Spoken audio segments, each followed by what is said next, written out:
Lunch Money Lambert, Jeff Malott. Welcome to the Kayak Bass Nation. Yeah. Welcome to the Kayak Bass Nation. Kayak Bass Nation. Hey. Welcome to the Kayak Bass Nation. Welcome to the Kayak Bass Nation. Welcome to the Kayak Bass Nation, where we talk about fishing and competition. It's your boy Ox Pippin, aka Ox Fishing. Don't come over here tripping. Hey, hope you enjoy the show. Jeff Malott, Lunch Money Lambert, Lego. Hey, welcome to the Kayak Bass Nation. Kayak Bass Nation. Welcome to the Kayak Bass Nation. Kayak Bass Nation. Hey, welcome to the Kayak Bass Nation. Welcome to the Kayak Bass Nation. Welcome to the Kayak Bass Nation.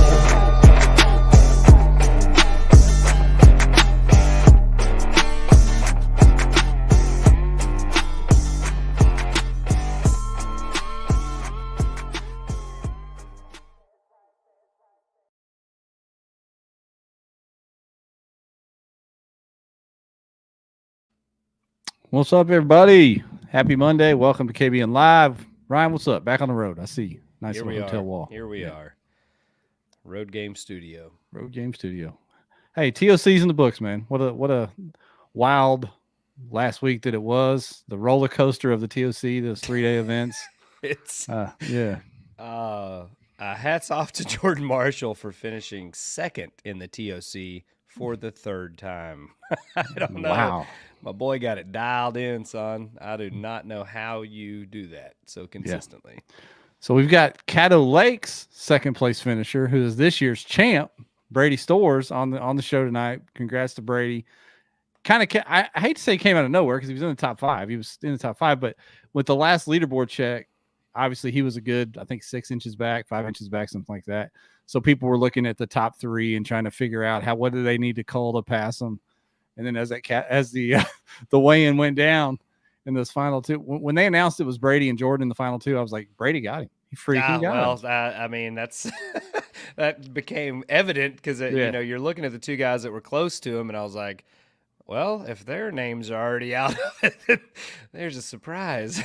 Yeah, he freaking got him. And this kid has been. He's not a kid anymore. He's a young man, but he's been grinding at this for a while since he was a young kid.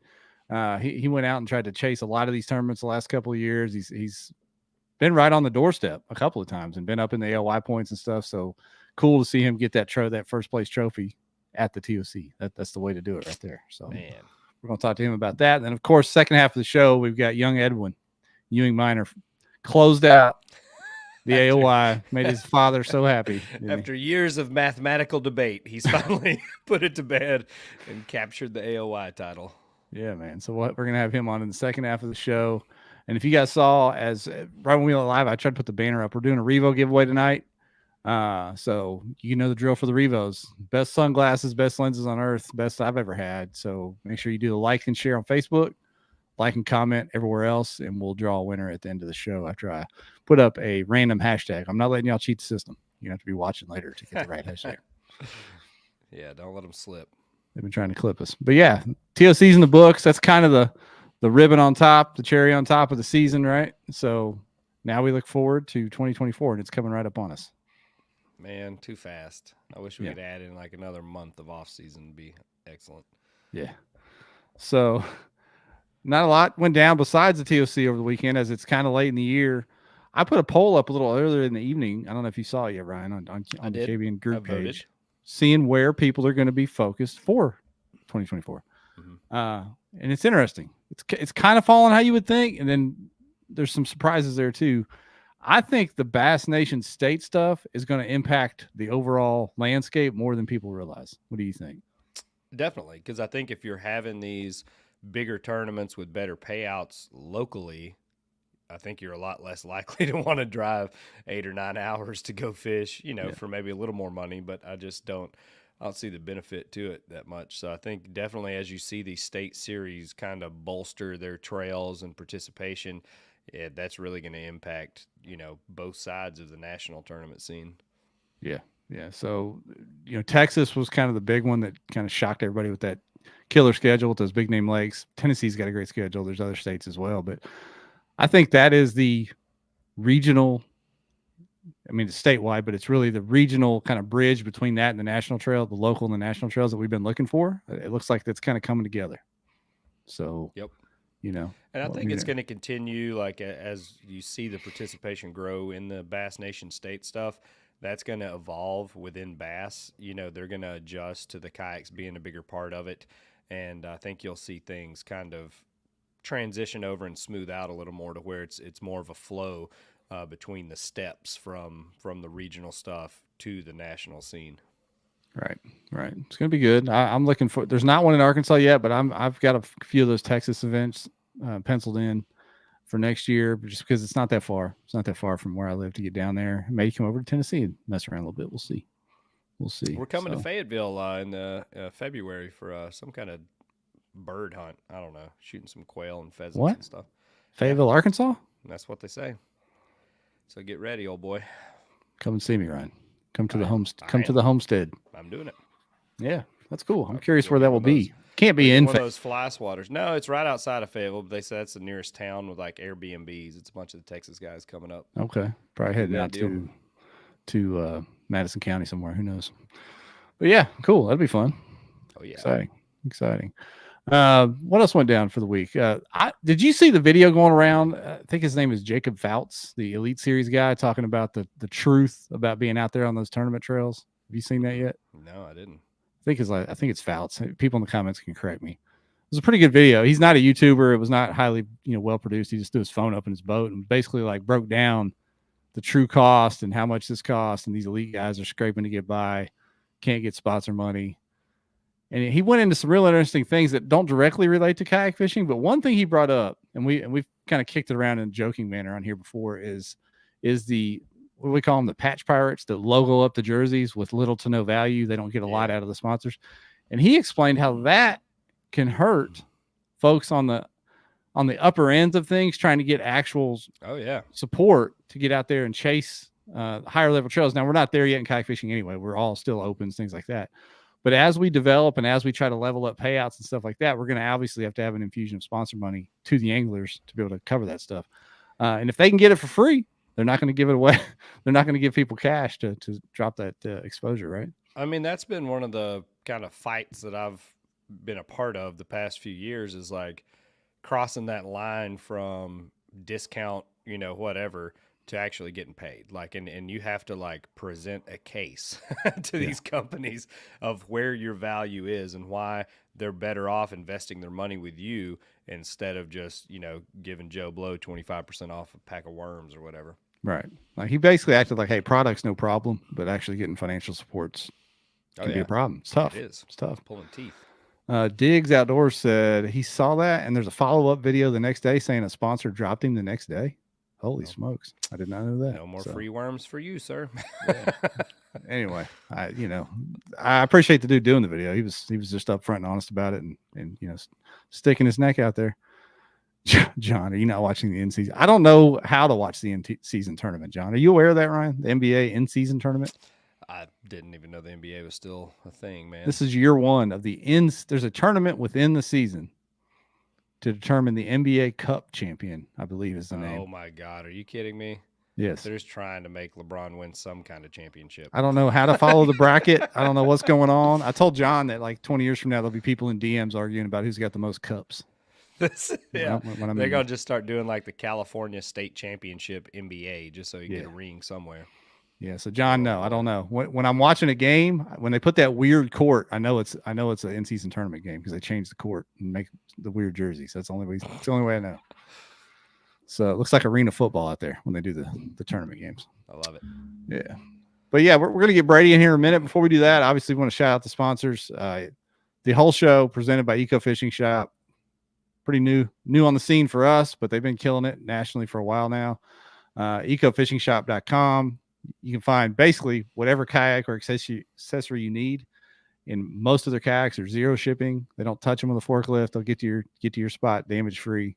So head over to ecofishingshop.com and get loaded up. And if you're in the tri-state or 4-state area, they've got one of those shops in the back where they can rig your stuff up and make it just how you want it. If you're not a DIYer, they can do it for you.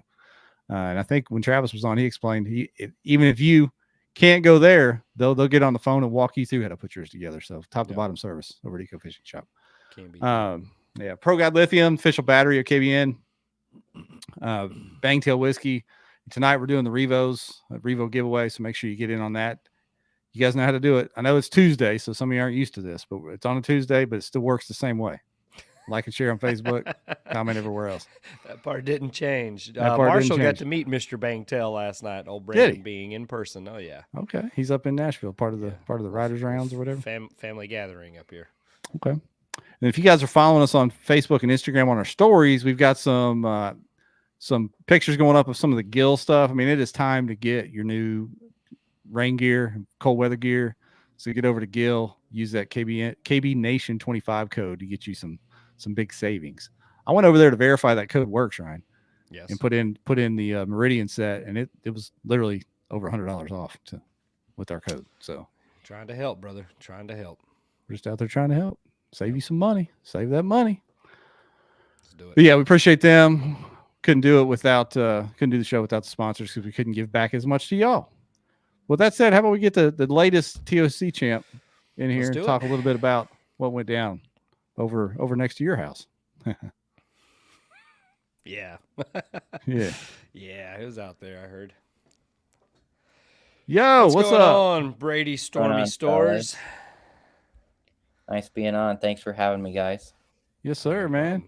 Where does the nickname Stormy come from? We got to know that right away.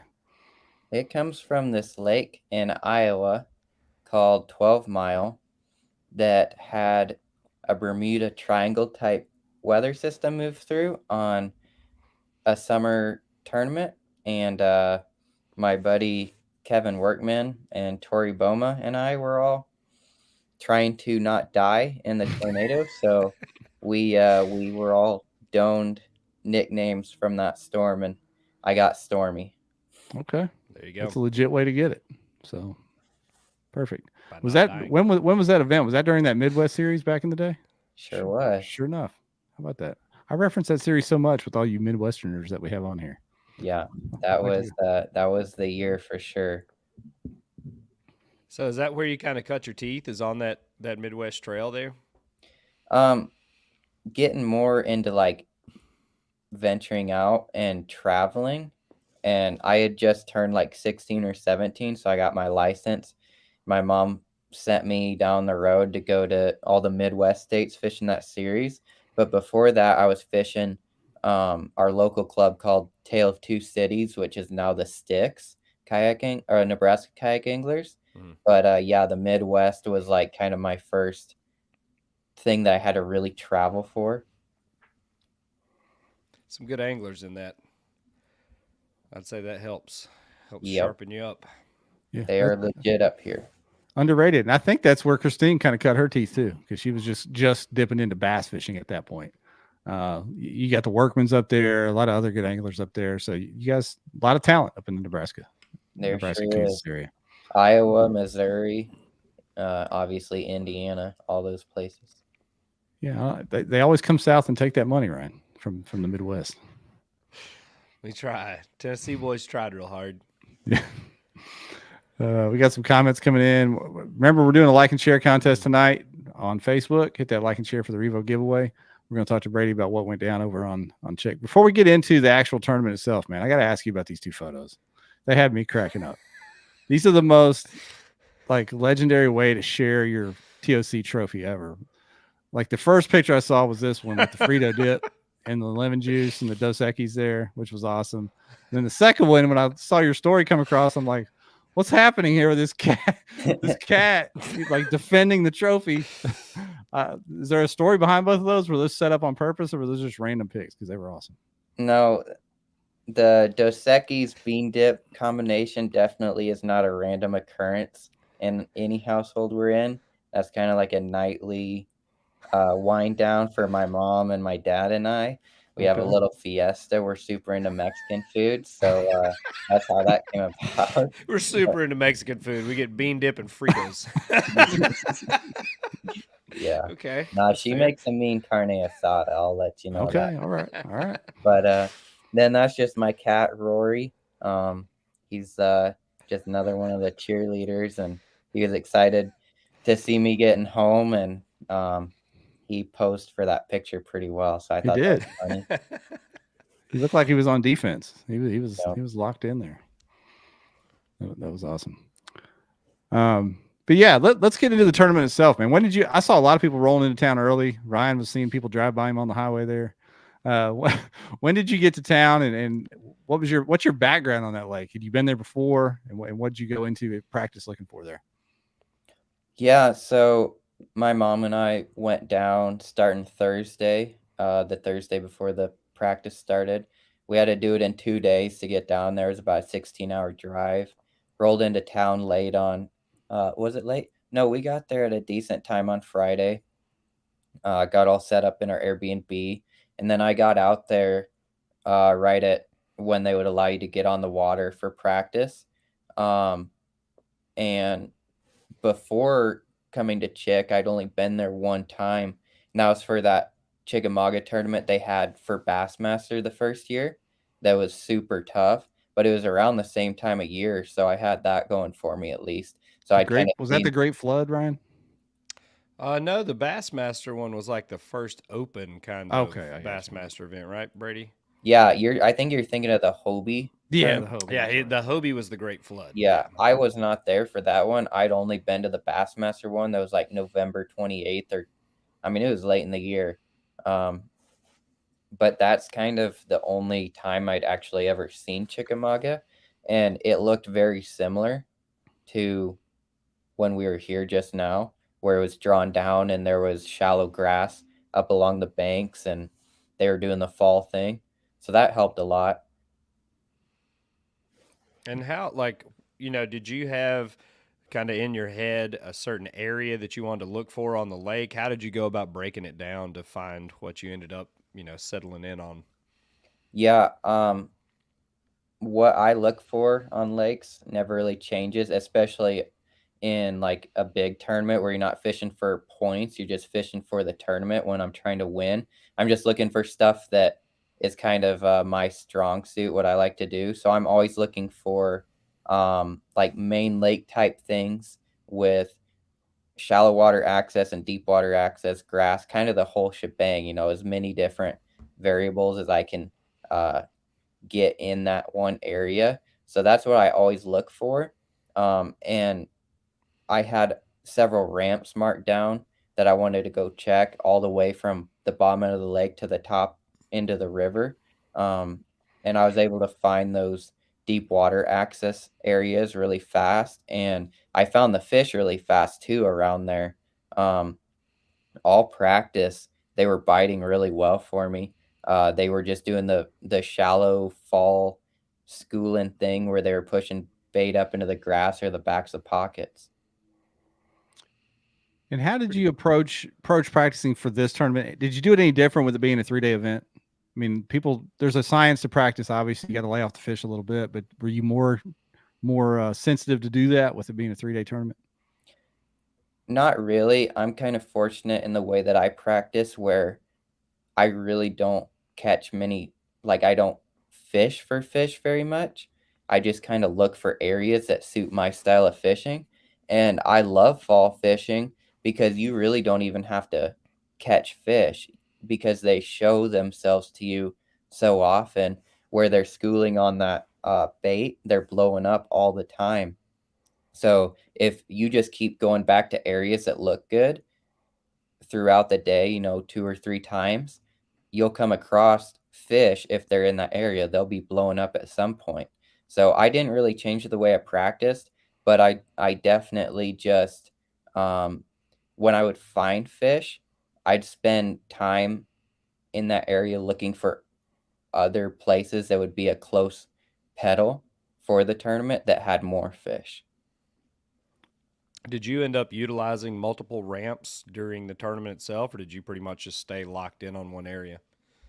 It was one area, but it was a big area, so I did end up making a ramp switch just a couple times, but I started at the same ramp every day, and then once or twice I did pull out and run about 10 minutes down the road just because the wind was kind of blowing hard and I didn't want to pedal for 40 minutes. I'd rather just drive. It's probably smart.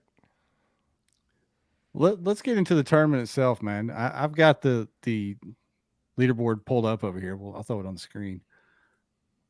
Let's see. So day one of the tournament, solid day, seventh place after day one, 82 inches. Day two of the tournament, another solid day, sitting in 8th place, but that led to that story we were talking about at the beginning. Like you were just kind of hanging back there, sitting in. I think were you in 5th heading into the final day? Where were you at heading into the final day? Is that right?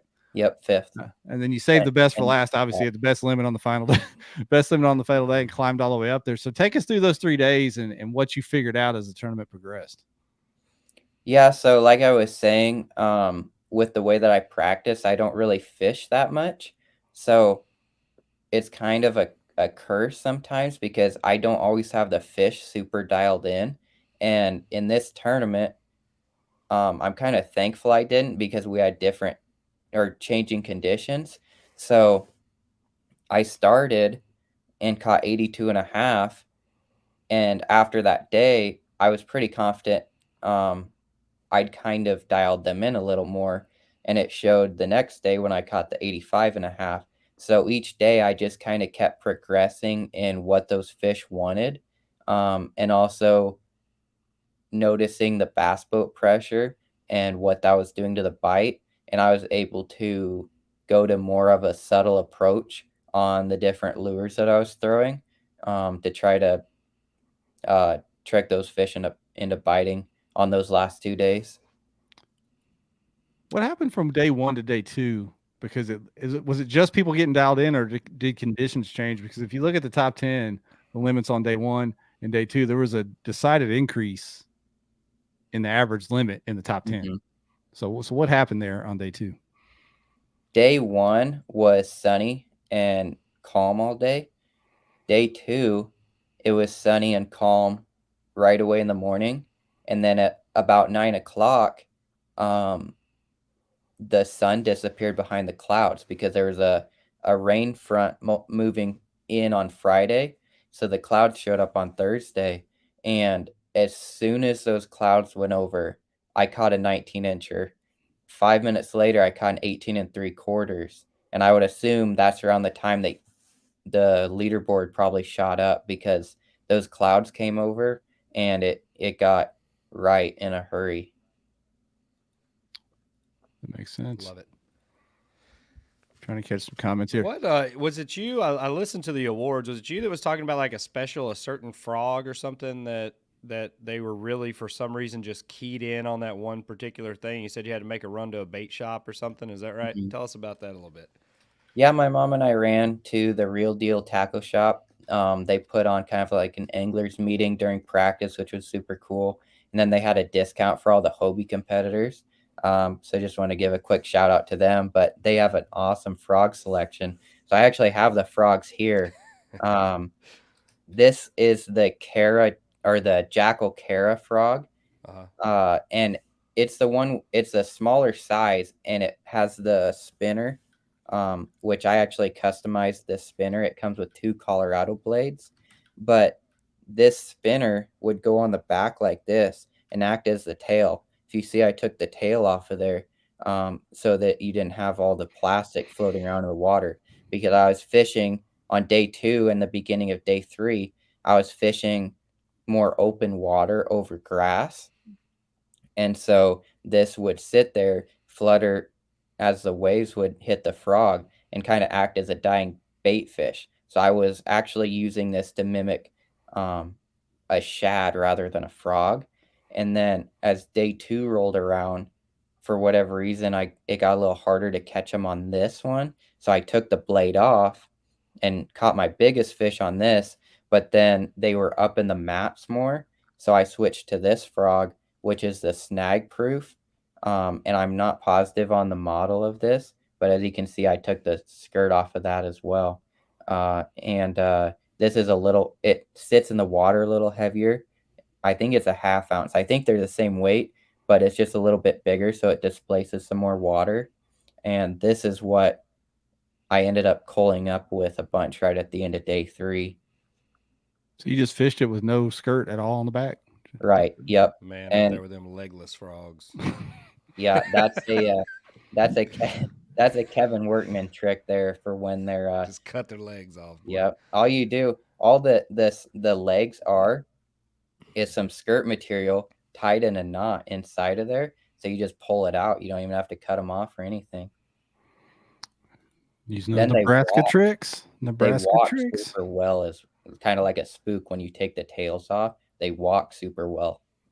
Also, I'm sorry, I cut somebody off. What was No. Matt Miller on YouTube saying that's some juicy stuff for real. They're figuring that out. We got some questions rolling. Let me hit you with these real quick while we're thinking about it. We got all kinds of them popping up now. Yeah. Larry Hill, what's your frog setup? Right now, I use a little shorter rod than I would like to. It's a 7.3 Akuma TCS. It's a heavy, extra fast tip. And I want a little bit longer rod, probably like a 7.6, and I'm going to end up upgrading to one. That Akuma, I believe, is discontinued in the model I have, but I think they still have similar models.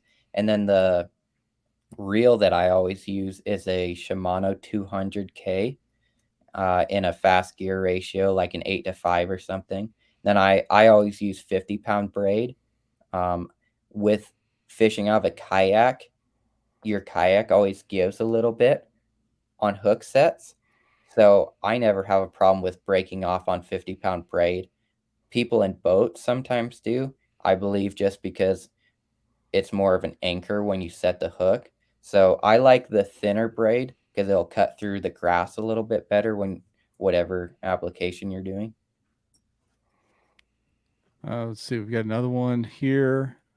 Blake Costin on Facebook. He said when boat pressure showed up, you mentioned you went finesse. What did you go to when you had to slow down and go finesse? I went to a frog. And I went to a legless frog. You're not going to believe this. Yeah. No. More. So I'm not much of a finesse. That's 50-pound braid right there. That's, I don't know if that qualifies. I'm not sure. Well, if you're throwing like 8-inch glide baits or something, and you downgrade to a frog, that's a little guy compared to a glide bait. Oh man, that's called a humble flex right there, or whatever you call it. Yeah, drop shotting a frog out there. Went finesse, put a spinner on the back of my giant frog. Finesse, No, but when I talk about finesse, I kind of more mean like you have to finesse them into biting. So I was working these things super slow. I was almost fishing it kind of like an old boy would be fishing his Rapala popper, where you just throw it out, let the rings disappear, 2 pops, let it sit, 2 pops. And I would throw it out where the fish had been blowing up in this grass, and I'd let it sit there until they would come up blowing up on the bait again, which sometimes would be like 5 minutes. And so when they'd be blowing up, they'd be chasing the bait, and the bait ball would run over by my frog. That's when I would start twitching it, and that's when you'd get bit. That's some next level patience right there. It's very, very hard. Pretty simple question from Casey on Facebook. How deep were the fish? I'm going to say were. I'm assuming he didn't mean to say how deep was the fish. He's a good old Tennessee boy. He meant to say that. The fish that I was catching were anywhere from about 2 foot to 8 foot, I'd say. So I only caught a couple fish out in about 8 foot, but mainly in that 2 to 3 foot range, up in the grass and the way backs of pockets. And I'll ask this question because it has to be asked nowadays for every tournament win. Doesn't sound like it did, but did live skill play a part at all? Yeah, it did. On the first day and a half, I was throwing a jerk bait a lot. I was throwing this jerk bait right here. Let's see that thing, I would not be watching this on live scope, but the fish I was fishing for were blowing up on the bait balls. So when they would quit blowing up and go back down, you wouldn't be able to see them with your naked eye. So I just pan around with the live scope, be able to locate that ball, and then I'd still be able to pick off a few here and there when they weren't blowing up on the bait. Did I see you double up on that jerkbait in one of your pictures you posted? In practice, I did. Okay. And it was actually a more translucent version than this. Okay. I switched to this when the cloud cover came over on day 2. And I think that was a major bait, like a color change that helped a lot, because I caught that 19 and 18 3/4 right after I did that. Genius. Another question from Facebook, Calvin D. How many years did it take you? Yeah. How many years did it take you to fish the conditions and not get stuck on one pattern? He's a young man. Took his whole life. Yeah. I don't know how many years exactly, but I used to be the one rod kind of guy where I'd literally take one rod and just like, it was a bait caster. I'd throw a jig, wacky rig, buzz bait, frog. I mean, it was stupid, but now I kind of just keep moving until I find something that I like that I can catch fish on. So I still probably get kind of hung up on it. I just kind of have learned and how to apply what I like to fish to different areas. And the live scope and getting offshore has definitely added to that, because if you're throwing a jig in 2 foot of water and you're not getting bit, you can back off to 8 foot of water, find those brush piles with your sonar and end up catching them. But yeah, it's something that I definitely do still get hung up on, but everybody does. And I sure am trying hard not to. Well, seems like you're doing pretty good after just capping that tournament off. Yeah, you're doing all right. I heard you mention something. I think it was during your speech at the weigh-in. You said, this money's my mom's anyway. What'd you mean by that, Brady? Because I think it's kind of cool to hear that your family's out there traveling with you to these tournaments. And I know we all kind of say, "Oh, we're just chasing the trophy anyway." But what'd you mean by that? Is there a story behind that? Well, when I started kayak fishing, my mom had to paddle with me because I was a minor. So there had to be a legal guardian with you. So she's just always been there and always been supportive. And she's helped out a lot with getting me to tournaments. You know, my folks bought my car, and I still live at home right now. But they just are really supportive and have helped me out a lot. So, and I'm just not too concerned with the money, because you know, I just like fishing. So anything that I can do to, you know, just bring it back to the family is really what I kind of meant by that, I guess. Yeah, just putting food on the table, Jeff. That's awesome. I mean, that's. I knew there was something like that behind that story. I just had to ask because I thought that was cool. You know, solid young man from Nebraska, right there. Right. I believe it. Yeah. Let's see. Any more questions coming in? Somebody said, if you can wait 5 minutes before working a frog, you're so far ahead of the game, it's crazy. So that's kind of what you were saying, huh, Brady? If you just let it sit for a bit. And especially in like the heat of the summer, when like it's really tough. If you just throw a frog out there by a mat, you know, on the edge, and sit down and eat your sandwich, sometimes you will get the biggest blow up of your life. I don't know what it is about a frog just sitting there, but if you just get distracted doing something else, then that reminded me of Bad Santa, when that kid that carves the pickles, like, you guys want some sandwiches? Like, for some reason, that's what popped into my head when you said that. Like some little kid just paddling around selling sandwiches out there. Yeah. Hey, well, you know the old story. How many times have we had somebody on here, Ryan, where they caught big bass at the tournament from getting hung up and like picking out a backlash or We've whatever. had that happen a couple dozen times, I feel like. Yeah. So yeah, good tips, man. You're throwing some juice down for a young man, Brady. You're giving some people some good tips, so that's good.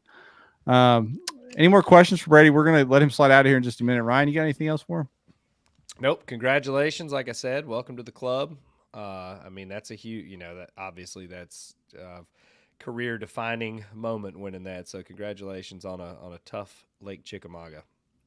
Thank you so much. I really appreciate it. Yeah, Brady. I'm sure this is not the last time we'll have you on here, man. It was cool to see you pull this off, even though it broke our buddy Jordan's heart. It was cool to see a guy like you win because I know you've been working hard for it. So well done, sir. Congrats. Thank you. Yeah, I sure love me some Jordan Marshall. He's always been a real nice guy to me. I get to run into him a bunch on the national series. So just to be able to be up there in contention with a guy like that and a guy like Russ, to have my name up there with those kinds of guys, that's just kind of special in its own. Those guys are the real deal. They're hammers. So well, hey, now you're one of those guys. Yep. People are going to say, "Holy hell, I'm up here with Brady Storrs. Watch out!" That's how that's going to go now. So probably because they see I'm wearing purple Crocs and they're like, Bob commented that. Have you ever owned a pair of Crocs that weren't purple? I used to rock the lime green Crocs when I was a little kid. Got a lot of smallmouth out of those. all right. I'm gonna get some for springtime. Get me some lime green Crocs, see if it helps. Yeah. All right. Well, Brady, you can slide out here if you want. We're gonna bring Ewing on, talk about his AOY title. Or you can stick around and chime in with some of that too. It's up to you, buddy. Okay. I am definitely game for sticking around. All right. Here we go. We're gonna bring Ewing in. It's the young fellas show. There he is. Ewing, what's up, man? Nothing much. Just getting back from dinner and hopping on here. Good. Look at all those Hobie trophies over there on the right hand side. How was the Mexican restaurant? Pretty good. That was great, just like always. It's a fishing team Tuesday night. We got Taco Tuesday. Got 99-cent tacos. So broke college student, can't beat it. Living like kings out there. Did they make you pay since you won all that money behind you? Yes, they did. That's awesome. That's all. How does it feel, man? You've been close. We've watched this debacle for the past couple of years. You finally got the monkey off your back. Yeah, I mean, it feels great. Just especially after having it come so close with, the Eufaula TOC only catching 4 on day 1. And then last year I wasn't really in it, but, I made a good run at it. And I didn't know that the points changed until during the awards when they announced that Cody won. I was sitting there adding it up on my phone during awards like, oh, I just won AOY. Get up there on stage and they tell me I didn't. Kind of a classic me move, just messing stuff up like that. But this year it was, on day 3, once I caught my 5th fish, I was like, all right, I got this. And it was like 10 a.m. Felt pretty comfortable that, someone's going to have to really catch them to do something about this. A little more relaxing, had more time to let it set in, but, it's really good to get that under my belt. And I think I might try to chase after that Bassmaster next year. I don't know. I haven't really looked at the schedules with college fishing and everything because – I think it's 4 out of 5 events count with that. Yep. 3 out of 5. Oh, look, they stuck with 3 this year. You got that in the bag, pal. Yeah, but, and the way they spread them out, it makes it a lot easier too. There's only 5 throughout the whole year, so it's really depending on how the college fishing scene goes. Because with the BOS, they had 9 events this year and 8 next year to make enough of those to be competitive. For 4 of your events is a lot easier than being competitive in 3 of the 5, given a busy schedule with all the college fishing stuff, classes, can't miss too much. But that's really my next goal. I want to try to chase that down. Steve-O runs a great trail over there, and it'd be great to see my name up top there. Do it. Get a blue trophy. Yeah, you need to change up the color scheme on that wall back there. Add a blue trophy. I've got the big bass over there. Yeah, okay. The state trail. That's close. You're getting there. So the AOY is a grind, whether it's local, regional, national, whatever. It's a grind to win an AOY anywhere. So much less on a series like this, which has been known as kind of our elite series for several years now. Can you tell us a defining moment throughout this year where you thought, not that you had it in the bag, but you felt like momentum was on your side? Probably on Seminole when I cracked over 100 inches for the second time in the year. I mean, I've only caught over 100 inches 3 times in my life. And that was 2 of them were during the tournament this year. Just kind of special to line up like that. The other time was on Gunnersville during one of the Hobie college tournaments. So, I mean, that was kind of just felt on top of the world like that. Just especially catching them on a big bait at that tournament. That really helped get a fire going. And with Seminole, was that your second win? Yeah, right? It was. Yeah. I thought that Brian was going to take that one from me. He messed with me for who knows how long, before awards, during awards, even standing up there when we were about to get our checks. He was sitting there, nagging me on, making me think that he called up big call at the end of the day. Well, people got to give you shit every now and then, Ewing. You can't just walk around with all those first place checks. It's all right to make you sweat a little bit. Mm-hmm. What do you got? You do anything else this winter? You about done fishing? What's going on? I will definitely be hitting up the Tennessee Bass Nation on Dale Hollow. That's going to be historically, that event has not treated me well. I've fished it 2 years in a row and haven't put up a limit either time. But it whoops me every time up there.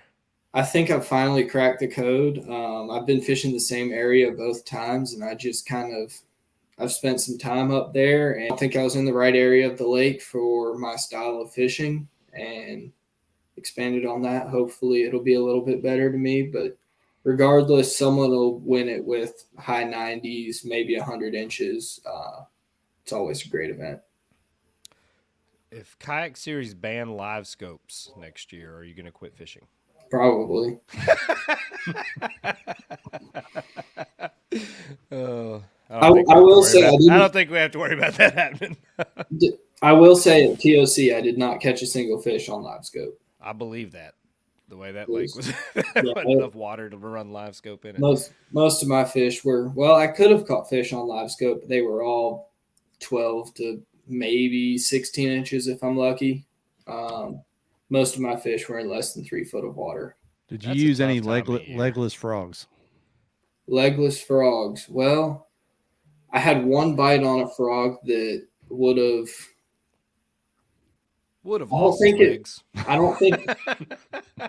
Well, Lieutenant Dan Frog out there. I don't know if I landed the fish, it would have put me in the mix of things, but I don't think I would have quite caught Brady. But I think that would have been very competitive with Jordan's numbers.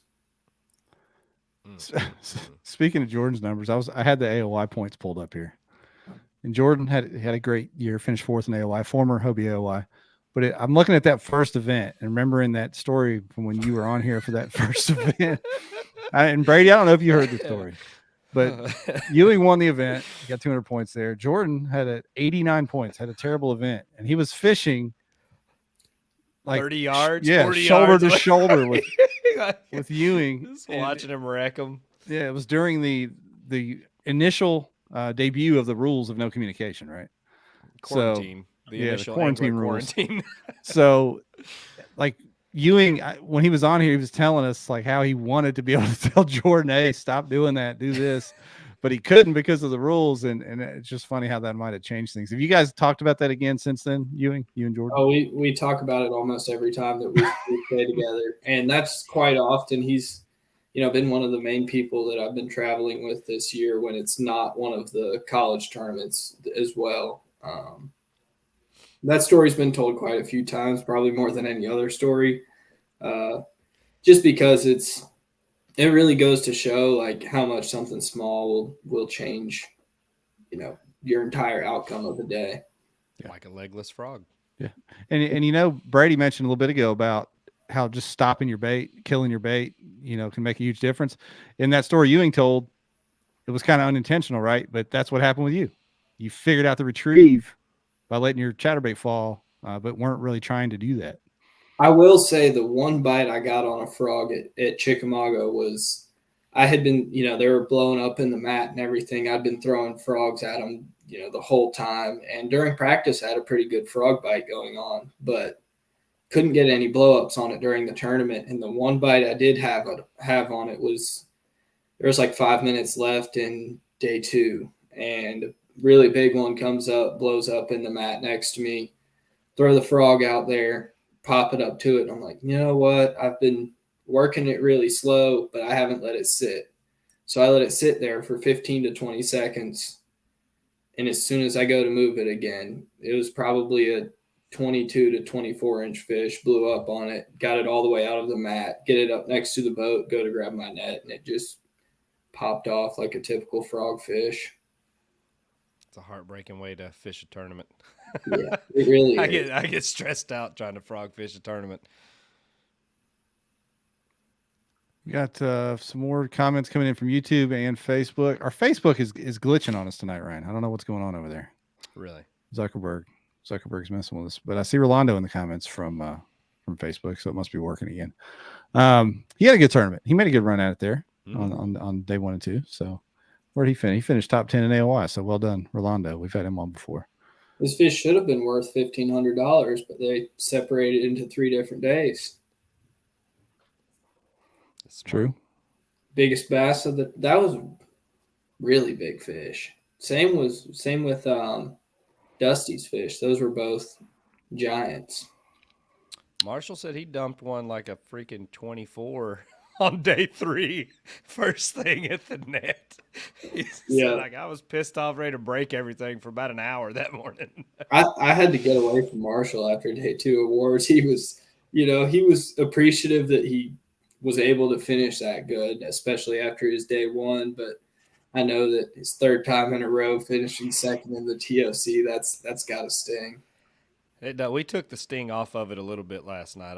He's about 2 blocks away now. I'm gonna go help him get back on the horse here in a minute. Oh, I'm sure. Yeah. Any questions for Ewing or Brady specific? We'll throw them up on the screen for these guys before we let them get out of here in a little bit. You already mentioned chasing bass next year. Brady, you going to try to do that next year? Are you going to focus on BOS, or are you going to do them both? What's your plans for next year? Well, my family actually is taking over a Hobie dealership here in Nebraska called Select Sail and Sports. Oh, yeah. So I'm not positive what next season's going to hold for me, but anytime I can get away to go fish a tournament, I definitely will. I'm thinking that I'm definitely going to be able to fish some more local stuff, which I'm really excited about getting back into. And then hopefully go hit up some of the All-American, which is a Midwest kind of regional type tournament series that they're putting on. I talked to Gene. He's going to help Josh Booth this year with some of the promotion of that trail. They're trying to blow the thing. We kind of hoped it would blow up when it first started a few years ago, and it's had trouble getting its legs. I don't know what it's going to take to kind of get those numbers up. What do you think, Brady? Man, I don't know. I'm sure that I heard you guys talking on a podcast the other day about how, we used to hang out at the award ceremonies, and I'm just as bad as anybody about just taking off as quick as we can. But unless we kind of get back to just having tournaments be a fun camping trip with the boys, I don't know if we're going to see the big numbers come to the tournaments that we all want to see. So I'm not sure what that entails. I'm hoping next year to start doing like some cookouts and stuff here on my local club trail. So hopefully that will help out some, getting people back interested. Yep. For sure. Rolando's got a question. Yeah, he's got one for coming you. Coming in heavy, Ewing. What are your plans after college? Fish professional? Question. My main goal is I don't really want to fish out of a bass boat. I like it, but at the same time, I don't like it as much as a kayak. It's just frustrating. I don't know. People in kayaks have more respect than bass boat anglers. I've seen it firsthand 1,000 times, but I'd like to get a job that gives me enough freedom to continue to travel around and fish some kayak tournaments and just see what I can do there. I have a question for Ewing. What live scope arm do you use? I use it's the Fishing Specialties. I think a lot of people call it the Fisher pole. The old Fisher pole. She designed that thing? I don't know. I think Jamie threw it on her boat, or Jamie or Tom one threw it on her boat, and she like posted something on it, and it just blew up, and that was it. There you go. I think I'm gonna try that Sniper Marine mount myself for next year. Yeah, give it a shot. I like the Fishing Specialties. I like how that long arm on it. I use it as my arrow, and it makes it really easy to line up casts. I've been telling the guys at Sniper to make some sort of, guiding pole or rod or something off of it. So I really like that design with just the easy twist handle. But, I'd like something. I just hate how big that Fishing Specialties pole, like when you're not using live scope, like it's awful. It's a haul. It's terrible. Rolling around in the floor. But you know me, most of the time, if it's not in the water, I'm just going from point A to point B. Mine spends more time in the boat than it does in the water. We ran into the guys, got to visit with them at the booth at the Classic Grind, the Sniper Marine guys, and they pulled off the cap, kind of showed us the insides of those things. Those are legit. What's going on, Marshall? Jordan Marshall on the phone, everyone. Stand by. Live Oak. I'm gonna wrap this podcast up and I'll see you right there, buddy. See, you've driven Jordan to some bar down in Nashville, Brady. That's what you did to him. Oh my gosh. I worry about that young man. Is he lost on the streets? Well, in his mind, I think is where he's lost. Yeah. My boy's lost on the streets. He'll be fine on the streets. I will say something really cool about Brady winning the TOC was last year at the Caddo TOC. I think, correct me if I'm wrong, but I believe you were leading it after day one. Yep. And on day two, like I knew I barely scrapped together what I had on day one.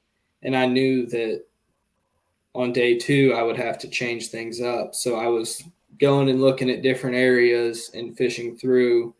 I run into Brady. He had the camera boat sitting there on him, and we were just a small little drain coming out of the river. And I asked him, I said, "Hey, where are you fishing? Like, I don't want to get in your way. You're leading this tournament." He said, "Fish wherever you want. You've got a shot at AOY." And the fish came up schooling in front of me, and I was like, "No, I don't want to get in your way." He said, "You should probably throw those right there." And I caught like an 18.5 and a 17.5 on back-to-back casts, which I believe were the two biggest fish of my day two limit, which that was really cool. I've never had any kind of experience like that with another angler on the water. So just, that was something that came to mind when, he beat Marshall.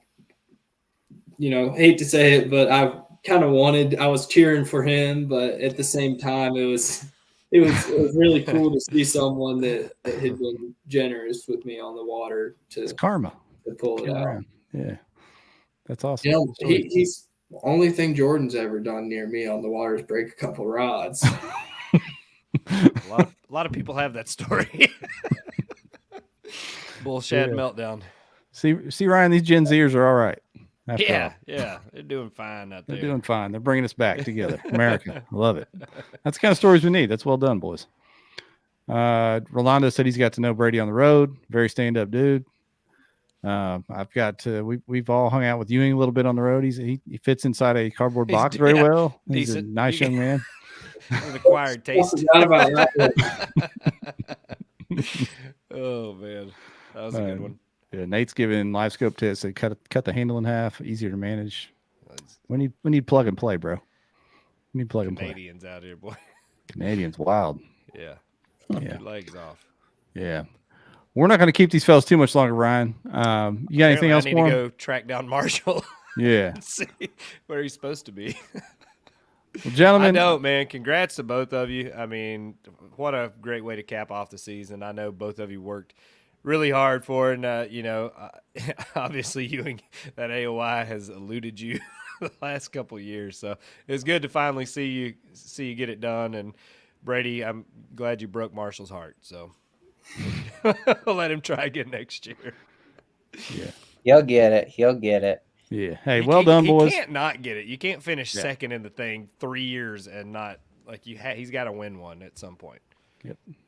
Hey, well done, boys. I'm sure this isn't the last time we'll have you on here. I'm sure we'll see you on here again next season. So we'll wrap this thing up. But hey, thank y'all and congrats. Take care. Thank you. Thank you.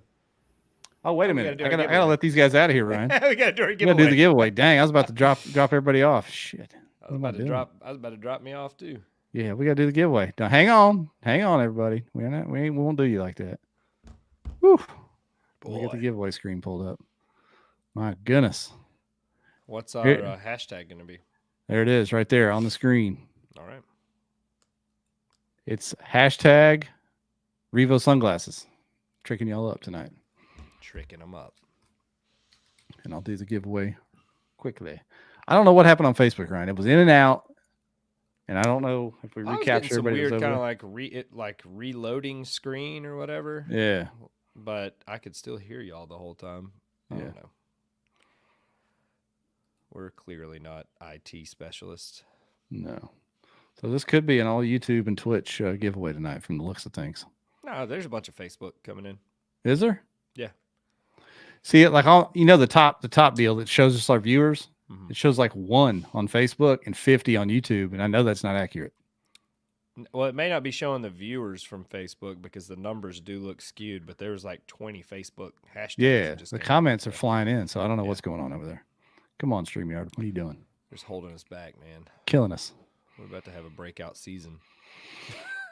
Facebook worked. So maybe it's the software on this end not reading the numbers. I bet that's the deal. It's probably not reading the viewers because it says we're at like 50 right now. So yeah. There we go. Those are Revo Sunglasses. What? Hey Tim, you put a space in there. It's not going to catch it. Come on, Tim Sear. Ryan, what are you looking for next year? Looking forward to? You gonna get out there on the moto circuits? You gonna fish them all once again? What you gonna do? I have an announcement to make. May look into next week. All right. I'm gonna go. I'm really gonna focus pretty hard on bass. I'm gonna try to fish the entire bass schedule, and do a lot of Bass Nation stuff here in Tennessee. So I want to make sure I'm behind Steve-O and helping that thing grow because I really think that's our best shot at really doing something big as far as pulling in outside sponsors from the industry and making it to where people can do this for a living. Yep, I love it. Good stuff. I'm planning on hitting the bass, at least 3 of the 5, and then dipping down into Texas for some of those state ones. Levi just said on Facebook, his was showing like 1 viewer all night, 1 to 3 viewers, even though we've got 25, 30 people in the comments from Facebook. So something's out of whack. Who knows? Who knows what's going on over there? Kenzo Kayak Adventure 2024, Steve says. Is that his new trail name? He's naming it after my daughter. Hey, here we go. All right, y'all. Let's do this giveaway. Get Ryan down to Broadway. Let's do it. I'm not going to Broadway. You will not. Who's it gonna be? Bob Baylor. Bob Baylor. Wait a minute. Did Bob just win some of these? I thought he did. I thought this is the second. He's the new Johnny Maddox. How about that, Bob? I love it. All right, gents. We'll do this again. We'll try Monday. You want to shoot for a Monday? We're back on Mondays next week, y'all. See you, everybody.